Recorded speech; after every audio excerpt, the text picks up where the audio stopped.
Hello guys, welcome to another video. Today we're going to talk about the way I consider the easiest way to immigrate to Europe. As you probably know, there are many ways to immigrate to Europe, that is to the European Union.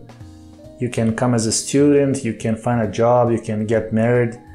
But today we're going to talk about the easiest way to immigrate to Europe currently available for citizens, for third country citizens. That is, if you're not a citizen of the European Union, you can use this way to move to Europe and have all the freedoms. You can work in any job, you can study, you can basically have access to most of the European market with a relatively low investment, especially if you consider the other options in the continent. So before we start, just a quick reminder, if you want to travel, move or invest abroad, please subscribe and check our other videos. We have plenty of material for people which are willing to move from the US, from Canada, from the UK, or even from Latin America, South Africa. So let's start.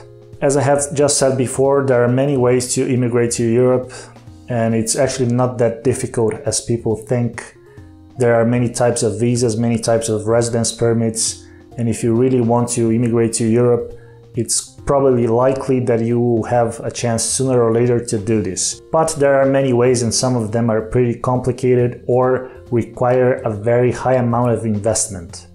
You can, for example, become a student in a country and then study for some years, and then after you get a job in this country, live there for a number of years, and then you get your permanent residence card, and then after some years you get your citizenship. That's probably the second easiest way to immigrate to Europe, but that's not the one we are going to talk about today. Because coming as a student, your visa, your residence permit will be tied to this institution, and if you want to work, depending on the country, depending on the type of visa, you might not be able to work, or in other cases, which is more common, you can work but just for a limited number of hours. So while this is an option, this is definitely not ideal if you want to have the freedom to choose what you want to do, how you want to do it, and when. So without any further ado, let's talk about the easiest way to immigrate to Europe currently, which I consider to be the Portugal D7 Visa. The Portugal D7 Visa is often dubbed as the Portugal Retirees Visa, but in fact there's no age limit. You can apply for this type of visa regardless of your age and regardless of your nationality,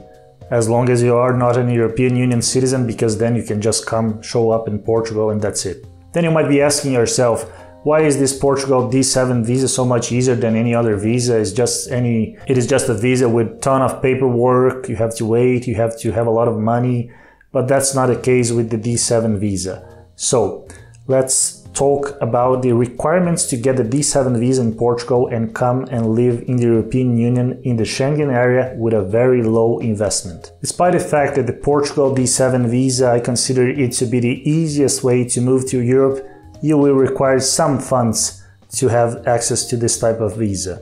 The critical requirement to apply for this type of visa is showing that you have an income of 635 euros per person. That should be your monthly minimum income to apply for the D7 visa. If you have a partner, if you have children, you have to add up more money to this equation, and this is based on a percentage of the minimum salary in Portugal. So each year, if the minimum salary goes up, you have to have more money to apply for this type of visa. And unlike some people might think, this is not only if you are retired, if you have a pension.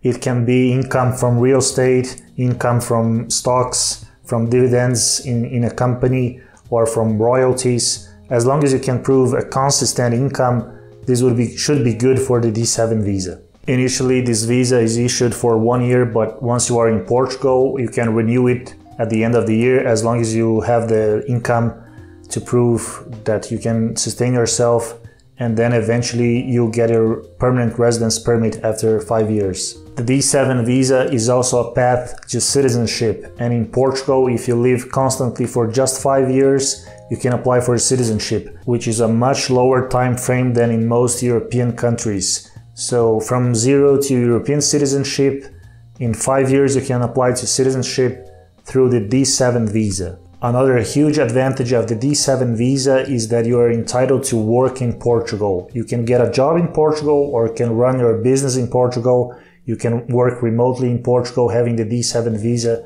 So the possibilities are very high and it's very flexible. You're not tied to one company or to one university. You can just do whatever you want as long as you have the money to prove you can sustain yourself in Portugal, keep renewing the visa, and then get the permanent residence and at the end citizenship. So this is what I consider to be the easiest way to immigrate to Europe currently. There are other ways, other countries, other financial requirements, but in my opinion, the D7 visa in Portugal is the easiest way to immigrate to Europe.